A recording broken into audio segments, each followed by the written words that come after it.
Una noche cualquiera, de un tiempo cualquiera, una persona tuvo un sueño especial. Soñó que recibía unas cuantas monedas de manos de sus padres. No sabemos si eran muchas o pocas, si eran miles, cientos, una docena o apenas un par. Tampoco sabemos de qué metal estaban hechas, si eran de oro, plata, bronce o tal vez de simple hierro. Mientras soñaba que sus padres le entregaban las monedas, sintió espontáneamente una sensación de calor en su pecho. Quedó invadida por un gran alborozo. Estaba contenta, se llenó de ternura y durmió plácidamente el resto de la noche.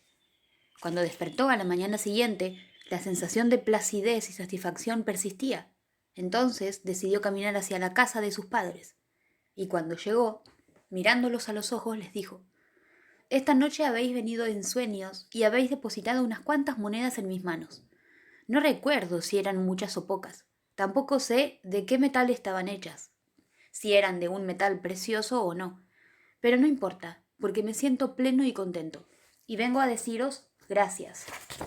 Son suficientes. Son las monedas que necesito y las que merezco. Así que las tomo con gusto porque vienen de vosotros. Con ellas seré capaz de recorrer mi propio camino. Al oír esto, los padres, que como todos los padres se engrandecen a través del reconocimiento de sus hijos, se sintieron aún más grandes y generosos. En su interior sintieron que podían seguir dando a su hijo, porque la capacidad de recibir amplifica la grandeza y el deseo de dar. Así dijeron: Eres un buen hijo. Puedes quedarte con todas las monedas, puesto que te pertenecen. Puedes gastártelas como quieras, y no es necesario que nos las devuelvas. Son tu legado, único y personal. Son para ti. Entonces el hijo se sintió también grande y pleno. Se percibió completo y rico y pudo dejar en paz la casa de sus padres. A medida que se alejaba, sus pies se apoyaban firmemente sobre la tierra y andaba con fuerza. Su cuerpo también estaba bien asentado en el suelo, y ante sus ojos se abría un camino claro y un horizonte esperanzador. Mientras recorría el camino de la vida, se fue encontrando con distintas personas. Le acompañaban durante un trecho, a veces más largo, a veces más corto. Algunos le acompañaron durante toda la vida. Eran sus socios, amigos, pareja, vecinos, compañeros, colaboradores e incluso sus adversarios. En general, el camino le resultaba sereno, gozoso, en sintonía con su espíritu y su naturaleza personal. Y, aunque no estaba exento de los pesares naturales de la vida que la vida impone, lo sentía como el camino de su vida. De vez en cuando se volvía la vista atrás hacia sus padres y recordaba con gratitud las monedas recibidas. Y cuando observaba el transcurso de su vida o miraba a sus hijos o recordaba todo lo conseguido en el ámbito personal, familiar, profesional, social o espiritual, aparecía la imagen de sus padres y se daba cuenta de que todo aquello había sido posible gracias a lo recibido de ellos y que con su éxito y logros les honraba. Se decía a sí mismo: no hay mejor fertilizante que los propios orígenes. Y entonces su pecho volvía a llenarse con la misma sensación expansiva que le había embargado la noche que soñó que recibían las monedas. Otra noche cualquiera, de otro tiempo cualquiera, otra persona tuvo el mismo sueño, ya que tarde o temprano todos llegamos a tener ese sueño. Venían sus padres y depositaban en sus manos unas cuantas monedas. En este caso tampoco sabemos si eran muchas o pocas, si eran miles, unos cientos, una docena o apenas un par.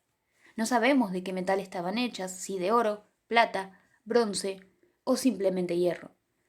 Al soñar que recibía en sus manos las monedas de sus padres, la persona sintió espontáneamente un pellizco de incomodidad. Quedó invadida por una agria inquietud, por una sensación de tormento en el pecho y un lacerante malestar. Durmió lo que quedaba de noche, revolviéndose encrespada entre las sábanas. Al despertar, aún agitada, sintió un fastidio que parecía enojo, pero que también tenía algo de queja y resentimiento. Su cara era el rostro del sufrimiento y de la disconformidad. Con furia y un ligero tinte de vergüenza, decidió caminar hacia la casa de sus padres. Al llegar allí, mirándolos de soslayo, les dijo: Esta noche habéis venido en mis sueños, y me habéis entregado unas cuantas monedas. No sé si eran muchas o pocas. Tampoco sé de qué metal estaban hechas. si eran de un metal precioso o no. No importa, porque me siento vacío, lastimado y herido. Vengo a deciros que vuestras monedas no son buenas ni suficientes. No son las monedas que necesito, ni son las que merezco ni las que me corresponden. Así que no las quiero y no las tomo, aunque procedan de vosotros y me lleguen a través vuestro. Con ellas mi camino sería demasiado pesado o demasiado triste y no lograría ir lejos. Andaré sin vuestras monedas. Y los padres, que como todos los padres se empequeñecen y sufren cuando no tienen el reconocimiento de sus hijos, se hicieron aún más pequeños. Se retiraron, disminuidos y tristes, al interior de la casa. Con desazón y congoja comprendieron que podían dar todavía menos de lo que habían dado a aquel hijo, porque ante la dificultad para tomar y recibir, la grandeza y el deseo de dar se hacen pequeños y languidecen. Guardaron silencio confiando en que, con el paso del tiempo y la sabiduría que trae consigo la vida, quizá se llegaran a enderezar los rumbos fallidos del hijo. Es extraño lo que ocurrió a continuación. Después de pronunciar aquellas palabras ante los padres, el hijo se sintió impetuosamente fuerte, más fuerte que nunca. Se trataba de una fuerza extraordinaria, la fuerza feroz, empecinada y hercúlea que surge de la oposición a los hechos y a las personas. No era una fuerza genuina como la que resulta del asentamiento a los hechos y está en consonancia con los avatares de la vida, pero sí era una fuerza apasionada e intensa. Era la clase de fuerza que configura el paisaje del sufrimiento humano, aquella en que las personas tratamos de apoyarnos cuando carecemos del coraje y de la humildad suficiente para aceptar la realidad, tal como es, y a nuestros padres tal como son. La falsa fuerza que nos concede la oposición a las cosas, el resentimiento hacia las personas y el victimismo frente a los hechos vividos.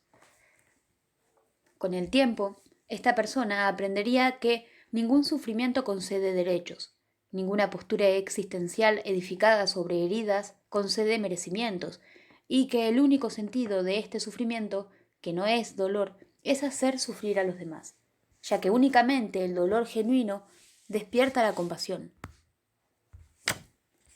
Nunca más. Se sentía fuerte, pero también vacía y necesitada. Aunque lo deseaba, no lograba quedarse en paz. A medida que se alejaba de la casa de sus padres, sintió que sus pies se elevaban unos centímetros por encima de la tierra y que su cuerpo, un tanto flotante, no podía caer en su peso real. Y sintió algo más sorprendente aún. Cada vez que abría los ojos parecía que miraba lo mismo, un horizonte fijo y estático. La persona fue desarrollando una sensibilidad especial. Así, cuando encontraba a alguien a lo largo de su camino, lo contemplaba con una enorme esperanza y de manera inconsciente se preguntaba: ¿será esta persona la que tiene las monedas que merezco, necesito y me corresponden, las monedas que no tomé de mis padres porque no supieron dármelas de la manera justa y conveniente? ¿Será esta la persona que tiene aquello que merezco? En cierta ocasión, la respuesta fue afirmativa y todo resultó fantástico. Se enamoró y sintió que todo a su alrededor era maravilloso. Y, sin darse cuenta, empezó a esperar que el otro tuviera aquello que no había tomado de sus padres y se lo diera. No obstante, aunque la esperanza de encontrar las monedas le resultó embriagadora al principio, cuando el enamoramiento acabó convirtiéndose en una relación y la relación duró lo suficiente, la persona descubrió que el otro no tenía lo que le faltaba, es decir, aquellas monedas que no había tomado de sus padres. ¡Qué pena!, se dijo entonces, y se quejó amargamente de su mala suerte, culpando de ella al destino. Se sintió desengañada, sometida a un tormento emocional que tomó forma de desesperación, desazón, crisis, turbulencia, enfado, frustración. Y es que, aunque todavía no lo sabía, el otro solo podía darle aquello que tenía y le correspondía por su posición, aun queriéndolo dar todo, amando plenamente, pues una pareja es una relación entre adultos, fundada de la igualdad de rango, el intercambio equilibrado y la sexualidad. En cierto momento de su vida, esta persona tuvo un hijo, y su desazón se volvió más dulce y esperanzadora, más atemperada. Entonces, la pregunta regresó: ¿será este hijo que espero, tan bien amado, quien tiene las monedas que merezco? que necesito y me corresponden y que no tomé de mis padres porque no supieron dármelas de la manera justa y conveniente? ¿Será este ser el que tiene aquello que merezco? Cuando se contestó de nuevo que sí, fue maravilloso, formidable, y empezó a sentir un vínculo especial con aquel hijo, un vínculo asombroso, muy estrecho, lleno de expectativas y anhelos. De manera inconsciente, la persona estaba convencida de que el hijo tenía las monedas que necesitaba y no tardaría en dárselas. Pero pasó el tiempo y el hijo, como la mayoría de los hijos, deseó tener una vida propia y poner en práctica sus propósitos de vida independientes. Amaba a sus padres y deseaba hacer lo mejor para ellos, pero la presión de tener vida propia le resultaba exigente, imperiosa y tan arrolladora como la sexualidad. Así, la persona comprendió un día que tampoco el hijo tenía las monedas que necesitaba, merecía y le correspondían. Sintiéndose más vacía, huérfana y desorientada que nunca, entró en crisis, enfermó, estaba en la fase media de la vida y se encontró con que ningún argumento la sostenía ya, ninguna razón la calmaba. Sintió en su interior un catacrac y gritó: ¡Ayuda! Había tanta urgencia en su tono de voz, su rostro estaba tan desencajado, nada la calmaba, nada podía sostenerla. ¿Y qué hizo? Fue a ver a un terapeuta. El terapeuta la recibió pronto, la miró profundo y pausadamente y le dijo: yo no tengo las monedas. El terapeuta vio en sus ojos que aquella persona seguía buscando las monedas en el lugar equivocado y que, en el fondo, deseaba equivocarse de nuevo. Sabía que las personas quieren cambiar, pero también que les cuesta dar su brazo a torcer, no tanto por dignidad, sino por tortudez y por costumbre. Pero el terapeuta, que sabía que no tenía en sus manos las monedas, pensó: amo y respeto mejor a mis pacientes cuando también puedo hacerlo con sus padres y con su realidad tal como es. Los ayudo cuando soy amigo de las monedas que les tocan, sean las que sean.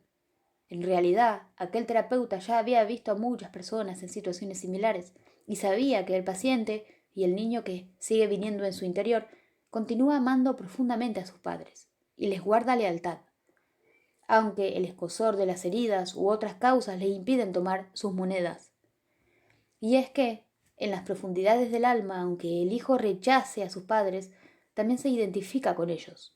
Y cuando no puede tomarlos y quererlos, tampoco logra quererse a sí mismo. Por eso, su enfoque es el amor a todo y a todos.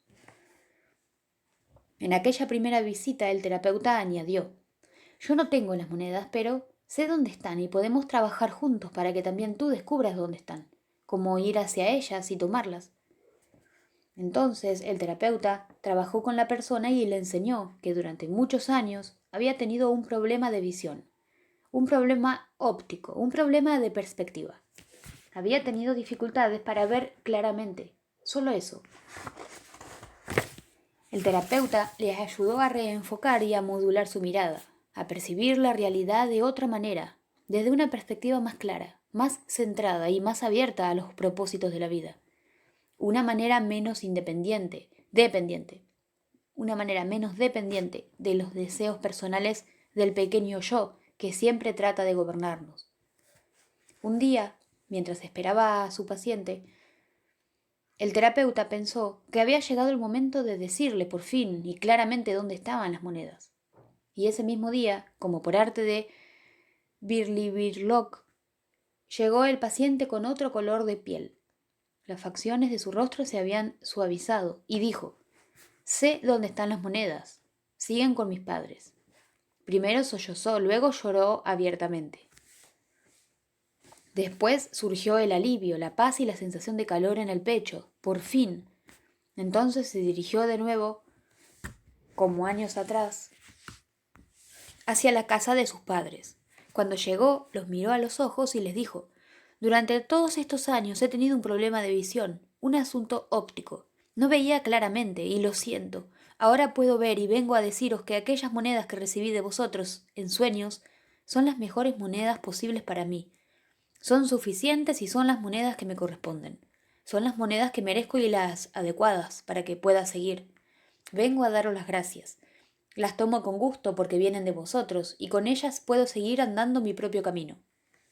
Entonces los padres, que como todos los padres se engrandecen a través del reconocimiento de sus hijos, volvieron a florecer, y el amor y la generosidad fluyeron de nuevo en ellos con facilidad. El hijo volvía a ser plenamente hijo porque podía tomarlos. Los padres le miraron sonrientes con ternura y contestaron: «Eres un buen hijo. Puedes quedarte con todas las monedas, pues te pertenecen. Puedes gastártelas como tú quieras y no es necesario que nos las devuelvas. Son tu legado único y personal para ti. Puedes tener una vida plena». Entonces el hijo se sintió también grande y pleno, se percibió completo y rico y pudo por fin dejar la casa de los padres en paz. A medida que se alejaba, sintió sus pies firmes pisando el suelo con fuerza, su cuerpo también asentado en la tierra y sus ojos mirando hacia un camino claro y un horizonte esperanzador. Sintió también algo extraño. Había perdido la fuerza impetuosa que se nutría del resentimiento, del victimismo o del exceso de conformidad. Pero ahora tenía una fuerza simple y tranquila, una fuerza natural. Recorriendo el camino del resto de su vida, encontró con frecuencia otras personas con las que caminó lado a lado, como acompañantes, durante un trecho, a veces largo, a veces corto, otras para siempre, socios, amigos, parejas, vecinos, compañeros, colaboradores, incluso adversarios. En general, su camino era sereno, gozoso, en sintonía con su espíritu y con su naturaleza personal. Tampoco estuvo exento de los pesares naturales de la vida, pero sentía que aquel sí era el camino de su vida. Un día se acercó a la persona de la que se había enamorado pensando que tenía las monedas y les dijo: «Durante mucho tiempo he tenido un problema de visión y ahora que veo claro te digo, lo siento, fue demasiado lo que esperé, fueron demasiadas mis expectativas y sé que esto fue una carga demasiado grande para ti, y ahora lo asumo. Me doy cuenta y te libero. Así el amor que nos tuvimos puede seguir fluyendo. Gracias, ahora tengo mis propias monedas». Otro día fue a su hijo y le dijo: «Puedes tomar todas las monedas de mí, porque yo soy una persona rica y completa. Ahora ya he tomado las mías de mis padres». Entonces el hijo se tranquilizó y se hizo pequeño respecto a él, y se sintió libre para seguir su propio camino y tomar sus propias monedas. Al final de su largo camino, un día la persona se detuvo a repasar la vida vivida, lo amado y lo sufrido, lo construido y lo maltrecho. A todo y a todos logró darles un buen lugar en su alma. Los acogió con dulzura y pensó: todo tiene su momento en el vivir, el momento de llegar, el momento de permanecer y el momento de partir. Una mitad de la vida es para subir la montaña y gritar a los cuatro vientos: «Existo», y la otra mitad es para el descanso, el descenso hacia la luminosa nada, donde todo es desprenderse, alegrarse y celebrar. La vida tiene sus asuntos y sus ritmos, sin dejar de ser el sueño que soñamos. Breve ensayo sobre el cuento de las monedas. Espero que esta breve historia, como sucede con la mayoría de los cuentos, te haya resultado evocadora. Sus muchas ramas de significado pueden haber tocado alguna fibra de tu ser y haberte provocado tristeza o alegría, rabia o, por el contrario, paz interior. Cada persona habrá entresacado sus propias reflexiones o sentimientos, incluso sus propias conclusiones. Dado que el cuento evoca más de lo que explica, te propongo seguir leyendo para entender más o mejor, para descubrir cosas que tal vez se te habían escapado o confirmar que tus emociones tienen pleno sentido. Aunque este breve ensayo no es necesario para disfrutar y aprender de dónde están las monedas, el cuento funciona por sí solo. Me atrevería a decir que en esta especie de anexo explicativo encontrarás una clarificación y un desarrollo de sus mensajes, de sus enseñanzas principales, de su moraleja. En fin, aunque se trate de una moraleja desprovista de moral, valga la paradoja, pues no se trata de adiestrar a nadie en un comportamiento u otro, sino de ofrecer caminos de reflexión y entendimiento que promuevan mayor felicidad en nuestras relaciones. He estructurado este breve ensayo a mi imagen y semejanza, es decir, no tiene una estructura clásica de tesis, antítesis y síntesis. sino una más caprichosa y menos sistemática, más intuitiva y personal, por decirlo así. Mi planteamiento es sencillo. Es como si estuviera ahora mismo en una sala frente a ti y otras personas, y después de explicar el cuento empezaréis a preguntarme sobre su significado. Entonces, lo que os explicaría sería más o menos lo que sigue. ¿Qué representan las monedas que reciben los protagonistas de manos de sus padres? Las monedas de nuestros padres representan el abundante caudal de experiencias que hemos tenido con ellos, tanto agradables como desagradables, alegres o tristes, afortunadas o desgraciadas, todas, sin excepción. La concepción, el nacimiento, la infancia, la adolescencia, etc. Todo lo que como hijos hemos vivido en relación con nuestros padres en todos los períodos de nuestra vida, pero muy especialmente en la crianza, justo cuando éramos más frágiles y dependientes. Las monedas simbolizan, por tanto, todo lo que hemos recibido de ellos, incluyendo, por supuesto, el regalo más grande que es la vida. Además, podemos añadir su pasado y su historia, eso es, sucesos y vivencias anteriores a nuestro nacimiento o concepción, ya que habitualmente, antes de nacer, pertenecemos al deseo y al pensamiento de nuestros padres, y también en un sentido transgeneracional. Por nuestras venas corre la sangre y la experiencia de muchos anteriores, concretados en las respectivas familias de origen de los padres, con todas las vicisitudes que les tocó vivir. Cada familia es una matriz de fuerza y también de dolor, visitada por los grandes poderes del vivir, esencialmente la sexualidad y la muerte. En resumen, las monedas son todo lo recibido en nuestras raíces y en nuestra pertenencia, y todo lo vivido en lo concreto de la vida con nuestros padres. ¿Qué significa tomar las monedas? Tomar las monedas significa tomarlo todo exactamente como fue, sin añadir ni quitar nada, incluyendo lo dulce y lo cruel, lo alegre y lo triste, lo ligero y lo pesado, todo, por la simple razón de que esa es nuestra herencia y el conjunto de experiencias vividas que nos constituyen. Las monedas también pueden incluir abusos, hechos dolorosos o terribles y brutales. Tomar las monedas conlleva tomar también aquello que nos hirió, aquello que lastimó la inocencia y la belleza natural de un niño. Es posible, aunque resulte difícil, decir sí a todo lo que nos llega a través de nuestros padres, sin añadir ni quitar nada. Podemos tomarlo tal y como nos ha llegado, con todas sus consecuencias, sin dejar de seguir nuestro propio camino, cumpliendo con el trayecto personal y teniendo el coraje de transformar los pesares en recursos. Si tan difícil nos resulta tomar las monedas es porque no sabemos qué hacer con el dolor, no sabemos cómo manejarnos con nuestros sentimientos heridos ni con nuestras turbulencias emocionales. Así, cerramos los ojos y el corazón y nos inventamos un mundo soportable que nos permita seguir adelante. Muchas tradiciones, y concretamente las tablas de Moisés, imponen el mandamiento de honrar a los padres, conscientes de su poder liberador y del bienestar que aporta a las personas. Pero a este lugar se llega tras un arduo proceso interior. En realidad no se puede fabricar como un mandamiento ni erigirse en imposición ficticia. Las tradiciones señalan con el dedo sabio la ruta adecuada para alcanzar este lugar y, si tiene sentido para nosotros, debemos recorrerla. Si decidimos hacerlo, ahí comienza todo un proceso. Por eso, muchos abordajes psicoterapéuticos, mientras buscan soluciones a los problemas de las personas, se plantean un objetivo integrador, unas veces explícito y otras implícito: restaurar el amor hacia nuestros padres, recuperar el movimiento amoroso natural y espontáneo que sentía el niño hacia sus progenitores.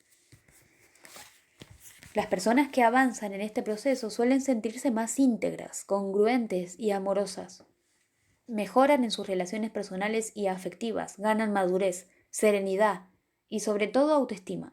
Se alinean con el misterioso fluir de la vida con más fuerza. Pero si algo no nos gusta de nuestros padres, ¿por qué debemos tomarlo? Es un clásico en psicoterapia el caso de los pacientes que juraron de niños no parecerse a sus padres para luego descubrir en la fase media de su vida que son y actúan como ellos. La respuesta a esta pregunta es muy sencilla. Nos encadena lo que rechazamos, y solo lo que amamos nos hace libres. Por eso es importante tomar conciencia de lo que rechazamos para investigarlo a fondo en nuestro interior y hacer espacio a todos los componentes emocionales que sobrevengan hasta que se complete el proceso hacia la paz. Es cierto que muchos problemas se originan por heridas de amor, por traumas y por lo terrible vivido. Esto configuraría una primera línea argumental. Pero adentrándonos en una segunda línea argumental, es importante no olvidar algo aún más profundo. Tenemos problemas porque amamos el mal, porque amamos mal. Si miramos sin prejuicios el alma familiar y las dinámicas del niño, encontramos que éste se inserta en su sistema familiar de forma que ama incondicionalmente, suceda lo que suceda. Simplemente es un programa biológico que activa todos los resortes emocionales. Y vemos que, por amor ciego, trata de asumir sacrificios, cargas o culpas que corresponden a sus padres, hermanos, abuelos o a la familia extensa.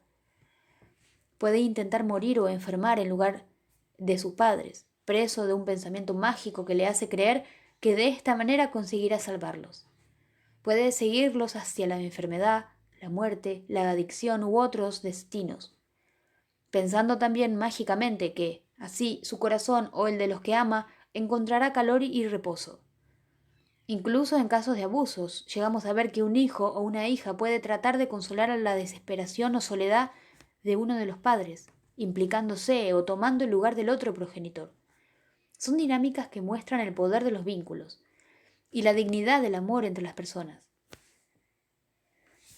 El enfoque sistémico nos enseña que, además de tener una identidad individual, formamos parte de un colectivo mayor. Todos estamos insertados en una mente común mayor, un alma familiar, como se denomina en el trabajo de constelaciones familiares. Y esta alma tiene sus reglas.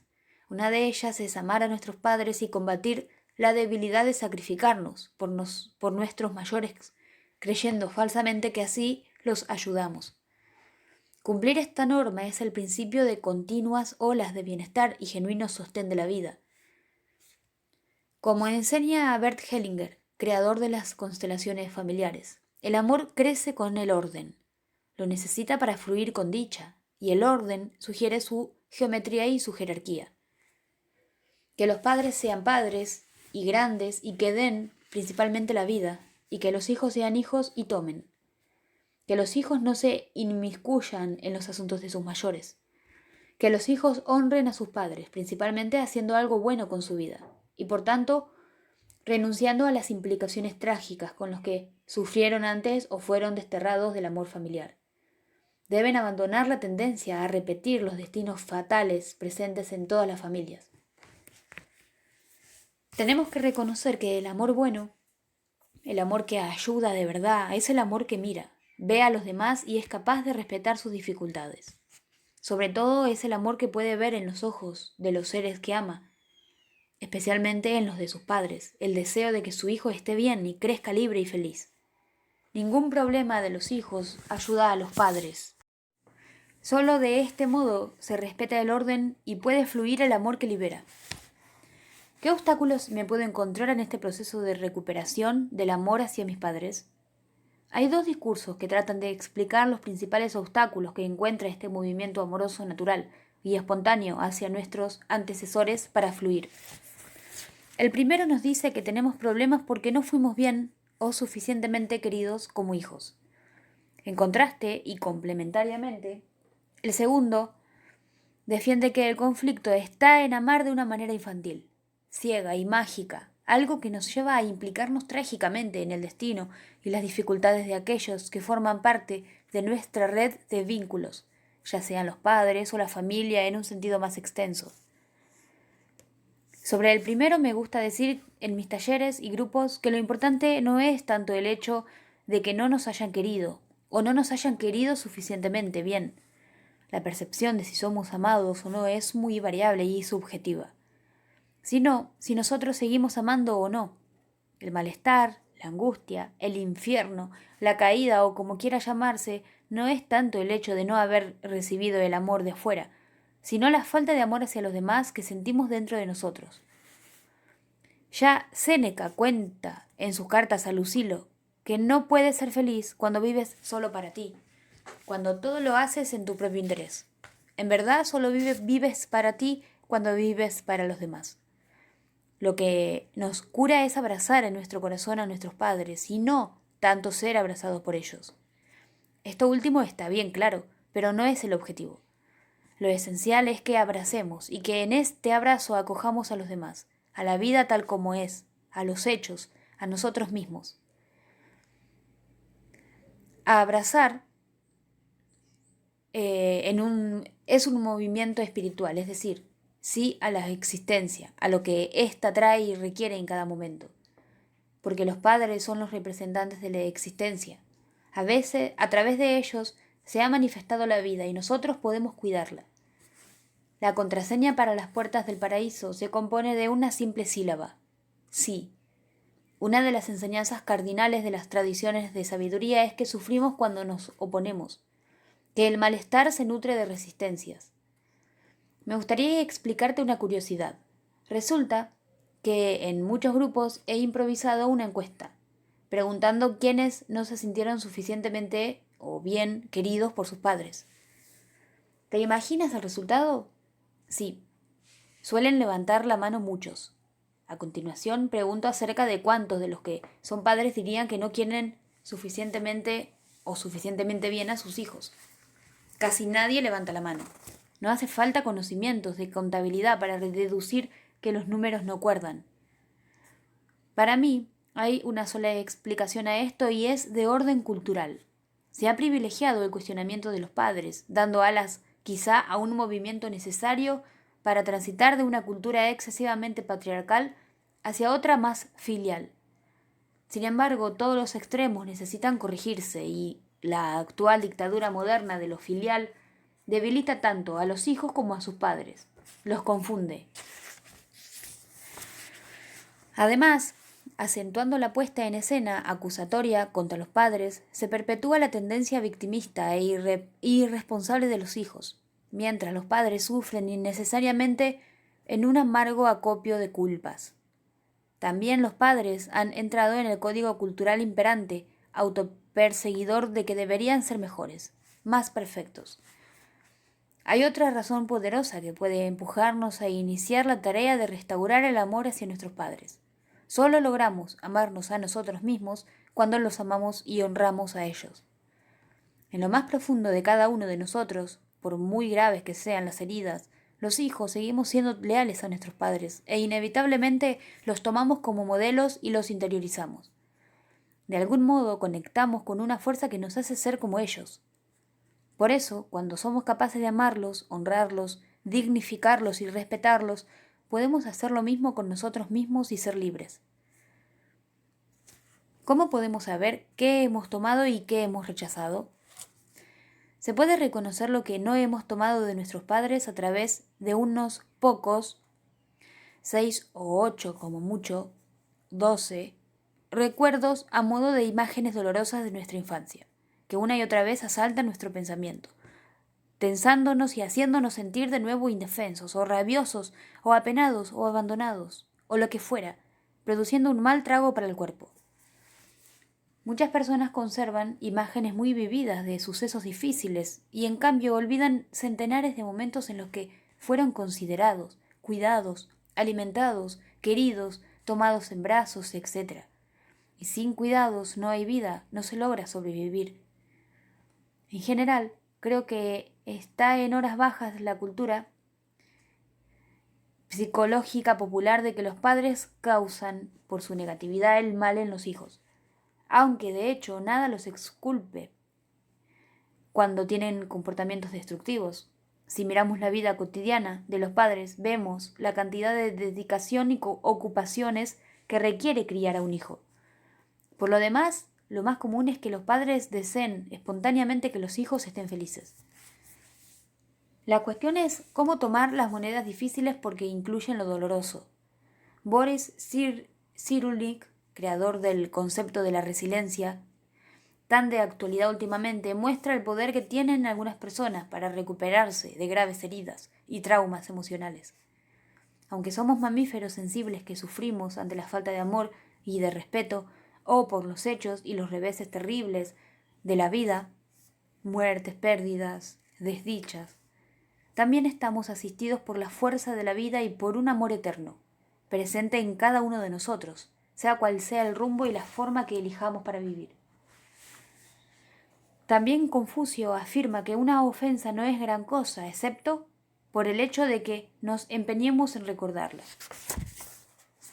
Sin embargo, es común que construyamos nuestra vida en función de recuerdos, algunos de ellos traumáticos, que resultan meras transformaciones de aquello que vivimos en su día, recuerdos que quedan muy lejos de la realidad o que la distorsionan más o menos, y que nos distancian de nuestro presente, nuestro único sostén.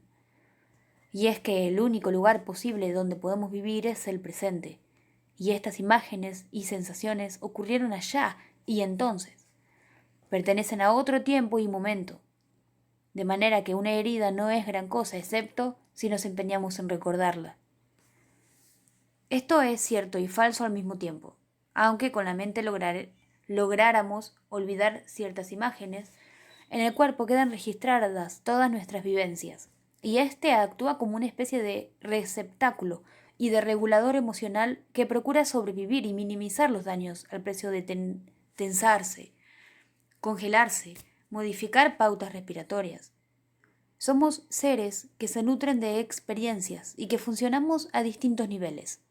Por un lado está el pensamiento verbal y racional, y por otro la imaginación, las emociones, las sensaciones físicas, la postura, pautas corporales, etc.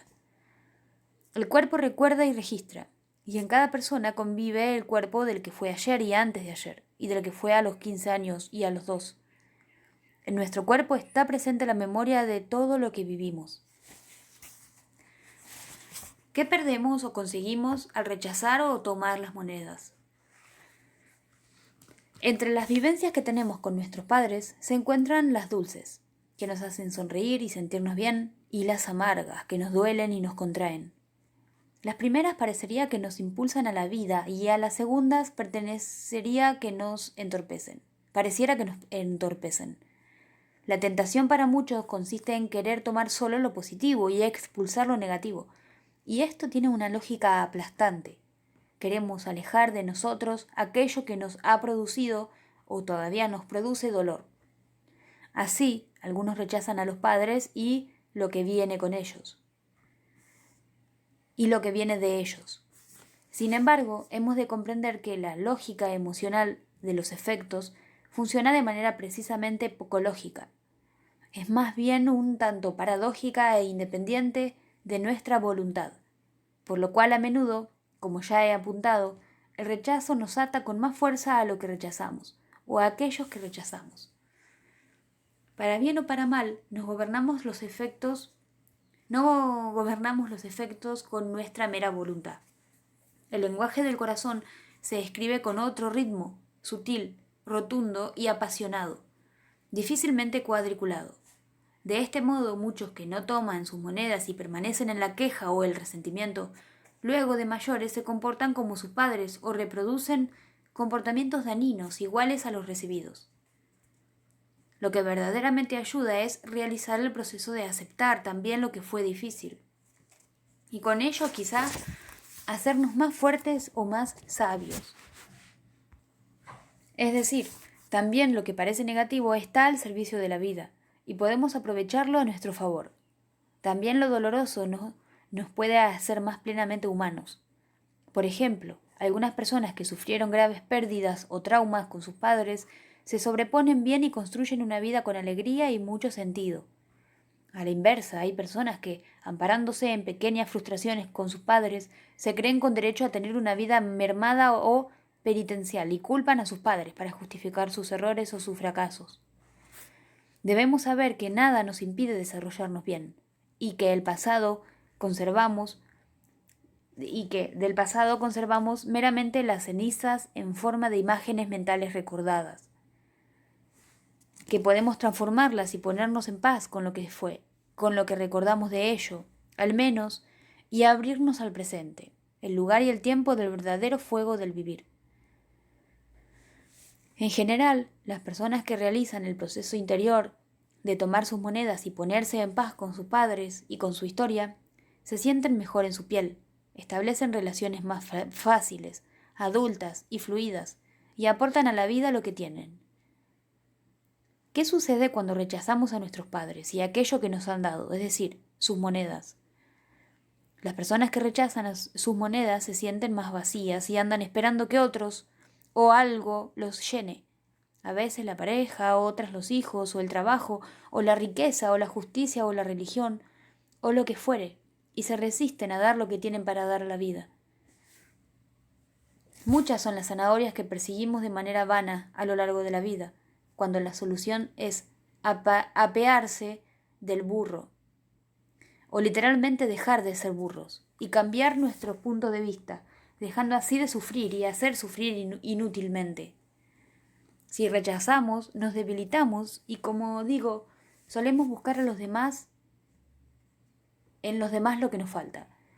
En cierto modo, permanecemos como niños tiránicos que decimos a la vida y a nuestros padres cómo deberían ser, en lugar de aprender de lo que es, de tomarlos como son o fueron.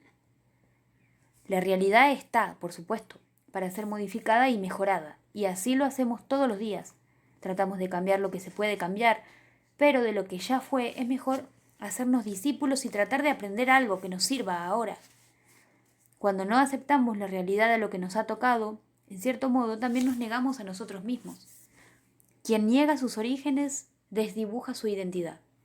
Quien amputa una parte de su trayectoria se encuentra eternamente en fuga, intranquilo. Sartre decía: no importa tanto lo que me han hecho, sino lo que yo hago con lo que me han hecho. Al final es mejor y más útil que la responsabilidad esté en nuestro tejado y trabajar con nuestra historia para convertirla en aliada, abriéndole nuestro corazón a pesar de las heridas o justamente abriéndonos a ellas. Únicamente lograremos trascender lo que aceptamos. Pero a veces el rechazo parece que nos da una fuerza especial, ¿verdad? Sí, es cierto, y podemos cometer el error de pensar que esa fuerza es la verdadera fuerza de la vida, pues es de tal magnitud aparente que es fácil creer que nos bastará con ella para avanzar hacia una vida plena. En realidad, aunque se trata de una fuerza impetuosa, apasionada e intensa, puede tomar muchos rostros, y se nutre de su propio combustible emocional, victimismo, queja, sollozo, resentimiento, sed de justicia, rencor, venganza, hedonismo, perfeccionismo, vanidad, orgullo, etc. Es una fuerza enorme que configura el paisaje del sufrimiento humano. Como se dice en el cuento, representa una inmensa galería de personajes y posturas existenciales sobre las que las personas tratamos de sostenernos cuando carecemos del coraje y de la humildad suficiente para asumir nuestras heridas, nuestras bendiciones, para apoyarnos en la realidad tal como es, en nuestros padres tal como son. Esta fuerza es intensa, ciega e impetuosa porque es falsa. Y es falsa porque no procede de la realidad, sino de la oposición y de la negación de ésta. Es una fuerza que nos hace creer que se nos deben compensar nuestras carencias y que por nuestro sufrimiento somos merecedores de ciertos derechos. Pero hay algo que debemos aprender. Ningún sufrimiento concede derechos. Ninguna postura existencial edificada sobre heridas concede merecimientos. Como se afirma en el relato, el único sentido de este sufrimiento, que no es dolor, es hacer sufrir a los demás, ya que únicamente el dolor genuino despierta la compasión.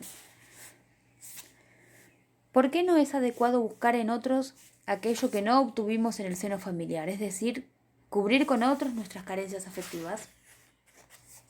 Porque sería como intentar abrir una puerta con un martillo en lugar de con una llave.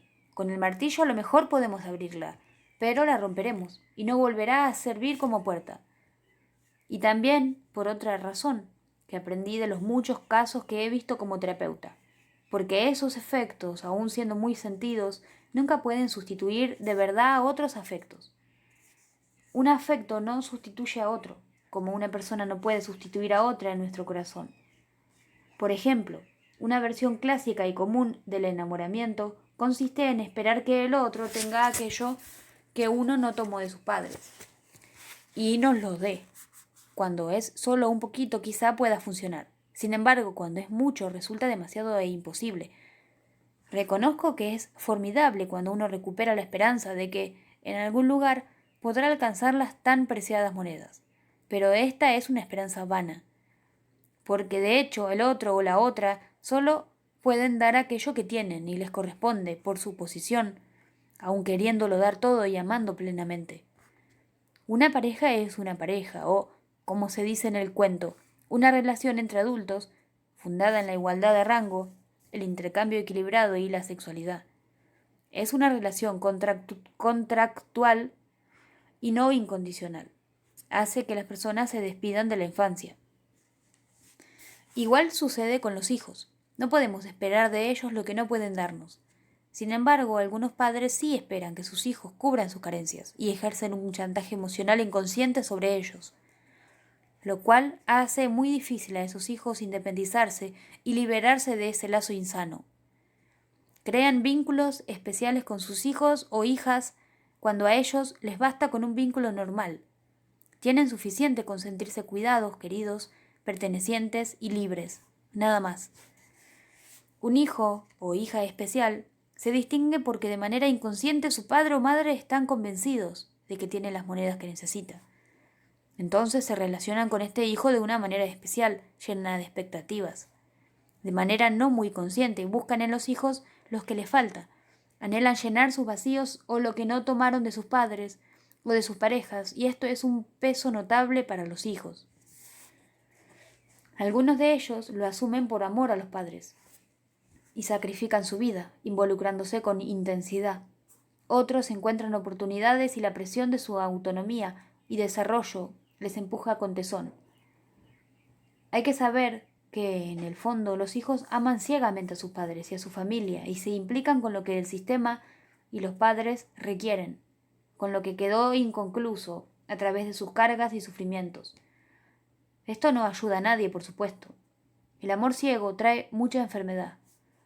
Ojalá se cumpliera el orden de las relaciones humanas en las familias, para que las personas sean más dichosas, y en especial dos normas, que todos forman parte de en igual medida y que los posteriores no cargan con asuntos de los anteriores.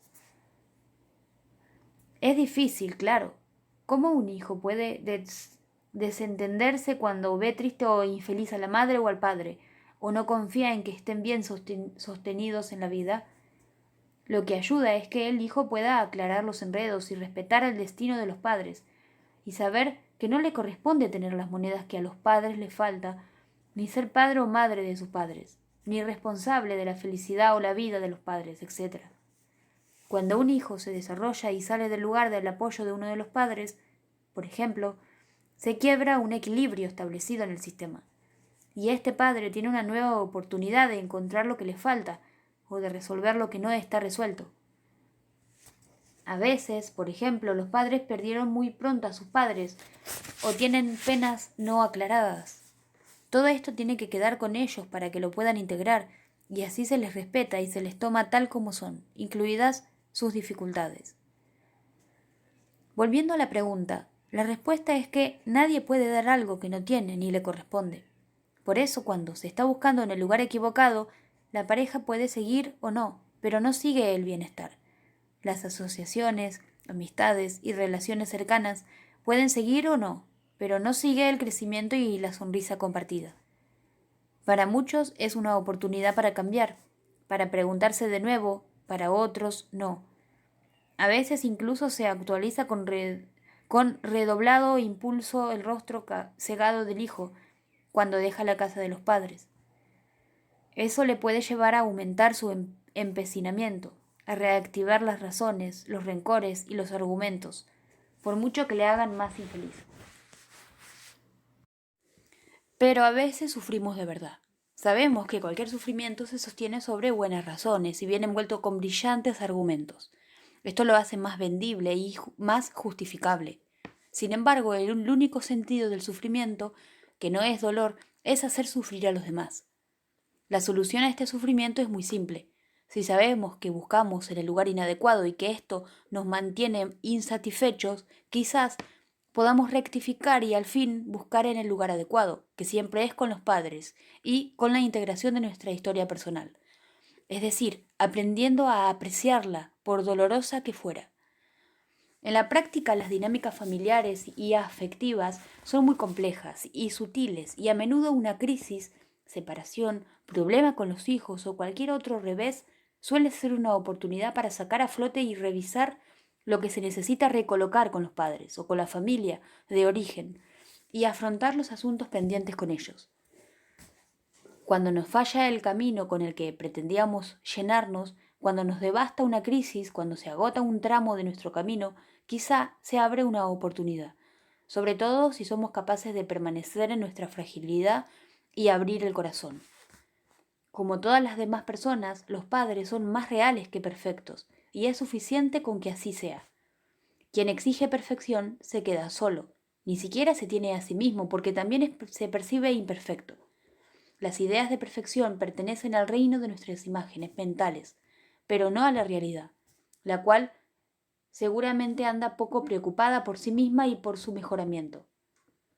Y es que quizá la realidad sea perfecta en sí misma, tal como es, en este momento, incluyendo nuestros deseos de cambiarla, tan reales también. Lo que ayuda no es muy popular, pero ayuda, y consiste en estar de acuerdo con mente, cuerpo y alma, incluso con el dolor que uno siente. Es estar de acuerdo en el corazón con que las cosas son como son, y abrirse emocionalmente a ello. La mayoría de las personas aman profundamente a sus padres, y cuando dejan de cerrarse con sus argumentos defensivos, reabren su corazón, y atraviesan el dolor. Les vuelve el amor y la ternura para con ellos. También descubren que los padres fueron niños un día, y también su corazón fue frágil y aprendió a defenderse. Que ellos vivieron a sí mismos sus carencias y pesares. Bastaría con que aceptáramos el dolor de la misma forma que otras experiencias en la vida, para estar más cerca de la serenidad y del amor, que es lo que hace que las personas nos sintamos plenas. Probablemente el malestar interior no se basa en no ser queridos, sino más bien en que somos nosotros los que ya no queremos. Al fin, lo que ayuda es que cada uno esté en el lugar que le corresponde, en la cadena de la vida, y que cada uno tome de sus anteriores la fuerza y la antorcha vital, en lugar de pretender encontrarla en los posteriores o en los espejismos más habituales de la vida, la riqueza, el poder o el afán de notoriedad. ¿Cómo podemos aceptar en la práctica diaria a nuestros padres y sus monedas? A través de la humildad y amparados en un deseo verdaderamente real de ser libres y felices. En realidad, a la plena libertad la tenemos más de lo que deseamos, de lo que la deseamos, porque nos deja desnudos frente a nuestras hondas verdades y a la responsabilidad de nuestra vida. Se acabaron las excusas y las acusaciones. Lo mismo ocurre con la felicidad. Es más cómodo buscarla que vivirla ahora. Muchas personas prefieren sufrir y reclamar que actuar y tomar la vida en sus manos, gozando de su parcela de bienestar y desarrollándose hacia su centro interior dichoso. Por lo demás, la pretensión de no aceptar a los padres es esto, pretensión. Porque ¿quiénes somos nosotros para no aceptar algo que la vida ha determinado? La vida impone su realidad y nosotros, a lo sumo, podemos desganitarnos en balde gritando que debería haber sido diferente. Pero así solo perdemos nuestra energía. Hay una máxima de ciertas tradiciones de sabiduría que vendría a decir asentamiento o liberación, o al revés, oposición es sufrimiento. Tomar a nuestros padres y honrarlos tal como son tiene consecuencias. La principal es que nos comprometemos con la vida que tenemos. En el fondo, honrar a los padres significa hacer algo bueno con la vida que nos han dado y traspasar nuestros dones y talentos. Algunas personas prefieren no tomar a sus padres para ahorrarse el trabajo de tomar en serio su vida y prefieren sufrir y con ello hacer sufrir a los demás. He repetido a menudo que el sentido de la mayor parte del sufrimiento es hacer sentir y sufrir a los demás, porque lo que vemos habitualmente es que el sufrimiento exige algo de los demás, es manipulativo. Me refiero al sufrimiento como posición en la vida, víctima, quejoso, perseguidor, culpabilizador, etc. No al sufrimiento real que experimentamos con los reveses dolorosos o las pérdidas. Muchas veces, aceptar a los padres se logra a través de la rendición, que nos llega al comprender que también ellos tuvieron problemas y sobre todo que lo que vivimos fue exactamente lo que necesitábamos para edificar la vida que tenemos. De este modo nos ponemos en paz con nosotros y con nuestra historia. Para aceptarles, muchas personas deben superar el desamor recibido durante años o toda la vida, e incluso el daño físico y psicológico. ¿Cómo podemos ver ese dolor infligido como una aportación en nuestro camino de crecimiento personal?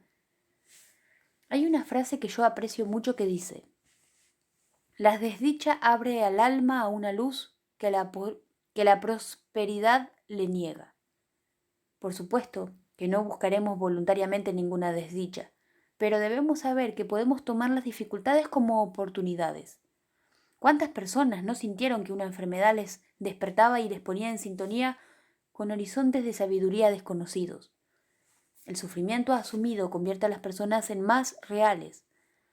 Es cierto que algunas personas se criaron con padres peligrosos, terribles, y es natural que deban apartarse de ellos para sobrevivir y poder desarrollarse, pero en su vivencia interna pueden llegar a aceptar su destino doloroso. Y esto es un viaje, a veces heroico. En cambio, ¿qué valor tienen las personas que se quejan todo el tiempo de sus padres? Las personas prudentes se apartan de ellos, porque saben que serán los próximos en fallarles. Las personas necesitamos confirmar nuestras hipótesis vitales y quienes se ponen el disfraz de víctimas, por ejemplo, necesitan confirmarlo generando relaciones en las que les fallen, para poder seguir quejándose. En fin, es el gran teatro de las pasiones humanas. Lo que nos hermana esencialmente con todos los demás es el amor, pero también el dolor. Víctor Hugo recomendaba que estuviéramos tristes por lo menos un día al año, para sentir el aroma de nuestra humanidad. Lo que hay que decir también es que la mayoría de los padres quieren a sus hijos, aunque en ocasiones no puedan, debido a su propio dolor, expresarlo y vivirlo de manera que el hijo se sienta bien. Ojalá estos hijos puedan desarrollarse bien y de esa manera regalar algo bueno a la propia historia familiar.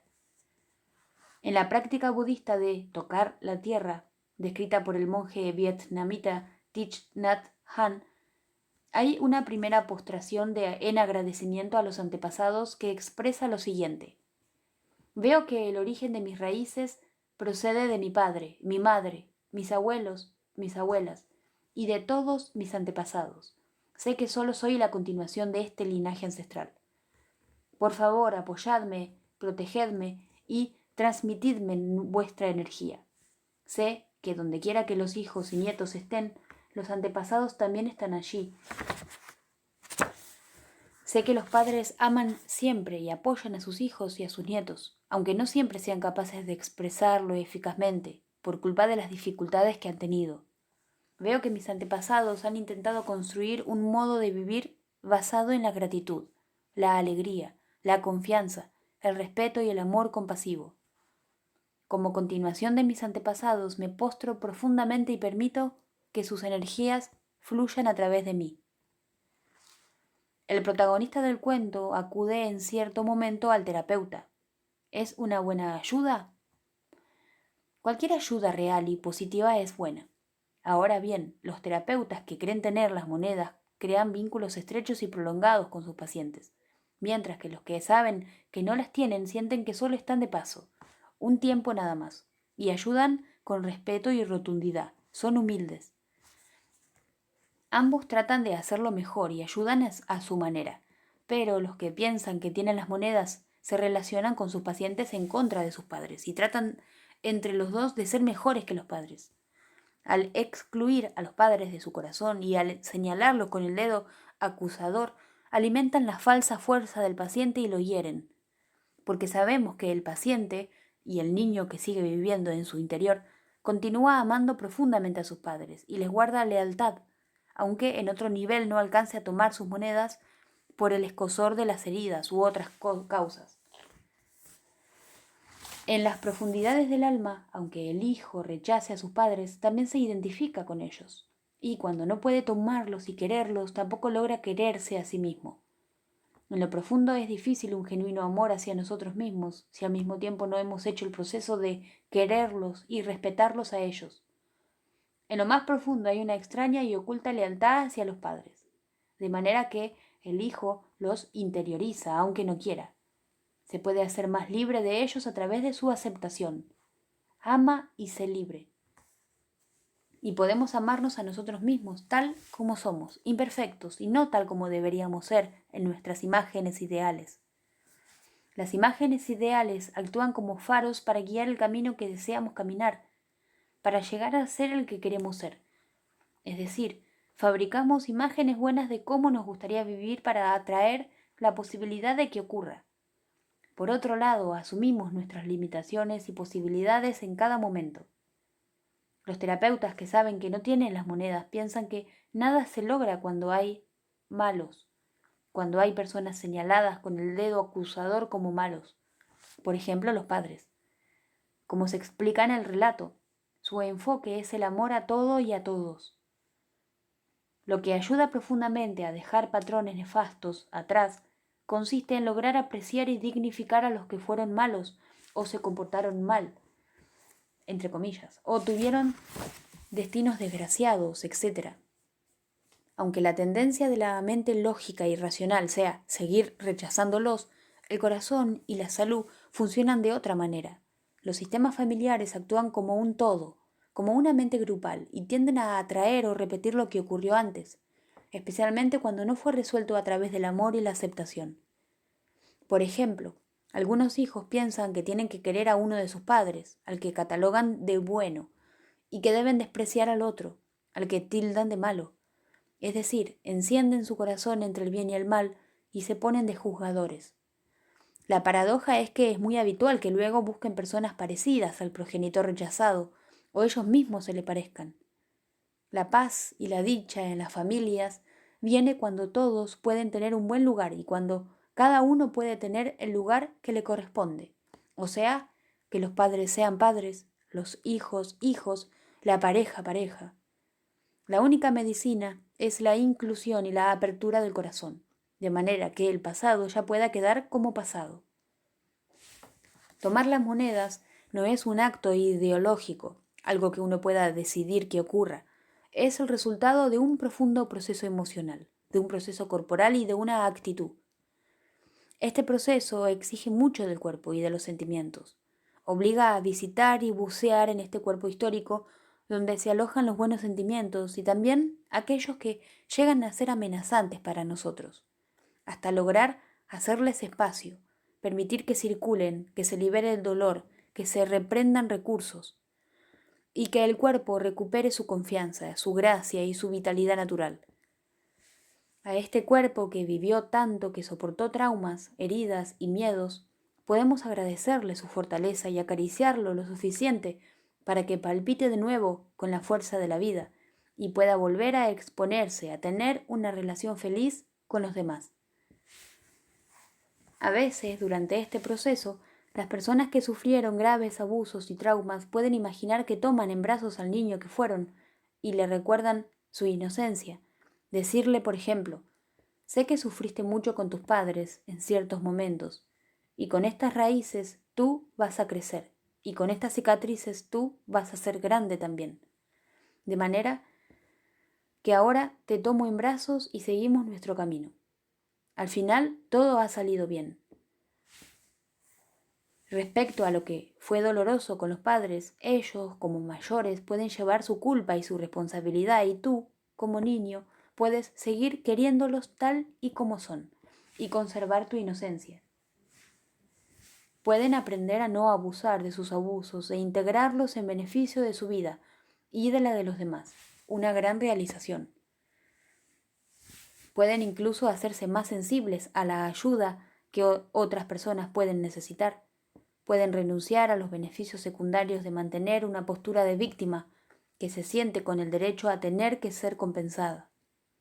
Por tanto, el proceso también exige dar el brazo a torcer, renunciar a las posturas manipuladoras y a la falsa fuerza que hemos adoptado cuando construimos una actitud en la vida enraizada en la oposición, en el resentimiento, en el victimismo, etc.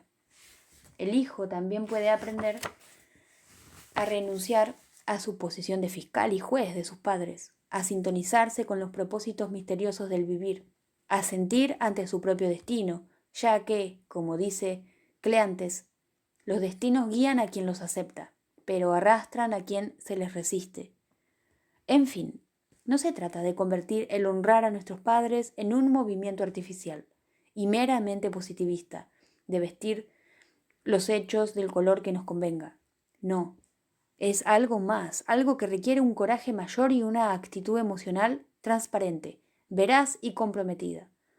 Se trata de amar reconociendo las heridas y permitiendo que nuestros padres lleven la responsabilidad de lo que fue difícil o equivocado, y seguir amándolos con sus errores y su realidad, tal como es y tal como fue. Se trata de aceptarlos con realismo, con respeto y con amor. ¿Qué lecciones podemos extraer, los que somos padres, del cuento de las monedas? Hay tanta grandeza en el hecho de ser padres, y tantos padres detrás de cada padre, unas raíces tan antiguas en cada historia familiar. Y todos supieron cómo hacerlo para que la vida prosperara. Por eso estamos aquí. Ellos son los maestros verdaderos. Todos los padres tienen la capacidad para encontrar su propio camino en la manera de sentir, educar y querer a sus hijos. Los padres tienen los recursos suficientes y necesarios para criar y educar a sus hijos. A veces se habla de las escuelas de padres, y a mí la idea me produce cierta confusión. La imagen de escolarizar a los padres me resulta extraña. ¿No es cierto que cuando pretendemos escolarizar a los padres los convertimos en más pequeños y los invalidamos en lugar de hacerlos confiados y grandes? Cada padre encuentra su grandeza cuando es respetado como tal, y también cuando siente el derecho a no ser perfecto y a cometer errores. Me parece que pretendemos regular demasiado y exigimos demasiados manuales de instrucciones, demasiados cursillos. Ser padre y madre es, en primer lugar, algo biológico. Es el vehículo de la sexualidad y el instinto, y quizá del amor, en muchos casos. Esto no quiere decir que los padres no traten de aprender lo adecuado a cada momento, para el buen desarrollo de sus hijos, o que no busquen soluciones para los problemas o dificultades que no logran superar. Lo que sí enseñaría en esas escuelas de padres, y enseño, es sobre dinámicas familiares, sobre las leyes del bienestar en las familias, sobre resolución de problemas reales, sobre las órdenes del amor que hacen que las personas fertilicen sus vidas en bienestar y dicha. Lo hago cuando los padres o los hijos, o las parejas, o los enfermos, o los que atraviesan dificultades lo solicitan. Y asumiendo que ellos seguirán siendo los maestros de su vida y yo trabajaré a su servicio como uno que aprende todo el tiempo, poniendo mi conocimiento y experiencia a su disposición. De hecho, es lo que hago en mi profesión, especialmente dando seminarios en los que las personas resuelven sus problemas y al mismo tiempo aprenden. ¿Cuál es para usted el sentido último de este aprendizaje? Al final, se trata de lograr una vida plena. El secreto, creo yo, es tomar con alegría lo que la vida nos trae y soltarlo con la misma alegría cuando nos lo quita. Por un lado, tratar de conseguir nuestros sueños y por el otro, aceptar lo que la vida sueña y actúa para nosotros. Por lo demás, entregarse lo más posible a cada instante que la vida nos regala, ya que mientras perseguimos la felicidad, ella, la pobre, corre sudorosa para alcanzarnos. La dicha es nuestro estado natural cuando no estamos distraídos buscándola. Ya dijo John Lennon que la vida es aquello que ocurre mientras estamos ocupados pensando en qué hacer con ella. El sentido de la vida es vivirla, dar lo que tenemos para dar, recibir lo que tenemos para recibir y hacer lo que tenemos que hacer. Es estar en lo que es. Las grandes respuestas sobre el sentido que vienen del pensamiento y del análisis más racional nos apartan del olor de la rosa ahora. Por otro lado, no importa tanto qué sentido tiene la vida para mí, sino qué sentido tengo yo para la vida. Es decir, cuál es nuestra aportación a la belleza y al canto de la vida. Vivamos sostenidos en nuestros propios pies, en nuestros propios padres y en nuestras raíces familiares, y convirtamos las monedas que recibimos de nuestros anteriores, muchas o pocas, alegres o tristes, en riqueza para nuestras vidas y para las vidas de quienes nos rodean. Vivamos confiados en la gran inteligencia que gobierna las cosas, en la fuerza del espíritu que todo lo alcanza y que a todos nos iguala como hermanos. Y no olvidemos que más allá de los pesares y temores, de las pasiones humanas, brilla el latido de la vida, siempre alegre y bullicioso, porque sí. Tomar las monedas es una meta que tratamos de alcanzar para lograr la paz y la reconciliación, con nuestros padres, con la vida, con los demás y con nosotros mismos. Finalmente, cuando miramos el fluir de la vida con ecuanimidad, los requerimientos del alma para lograr esta meta preciada son simples. Amar lo que es, la realidad tal como se manifiesta, aun cuando presente su cara terrible y furiosa. Así lo enseñan todas las tradiciones de sabiduría. Amar lo que somos, dejando de pretender ser diferentes, mejores o peores, respetando nuestros distintos rostros y los personajes que surgen según cambian los contextos, respetando nuestro cuerpo único y perfecto, respetando nuestros sentimientos, tan necesarios y valiosos sentimientos creados para ser sentidos y vividos, para dejarlos emerger y desaparecer, para dejarlos fluir, tal y como enseña la terapia Gestalt. Amar a todos los que son, es decir, a todos los compañeros humanos, pero en especial a los que nos conciernan de cerca, aquellos que forman parte de nuestra alma familiar y que constituyen nuestro universo de lazos interpersonales y afectivos, como se hace obvio en el trabajo de constelaciones familiares. Sobre los requerimientos del alma, de vivir en el alma, hablaré en un próximo trabajo.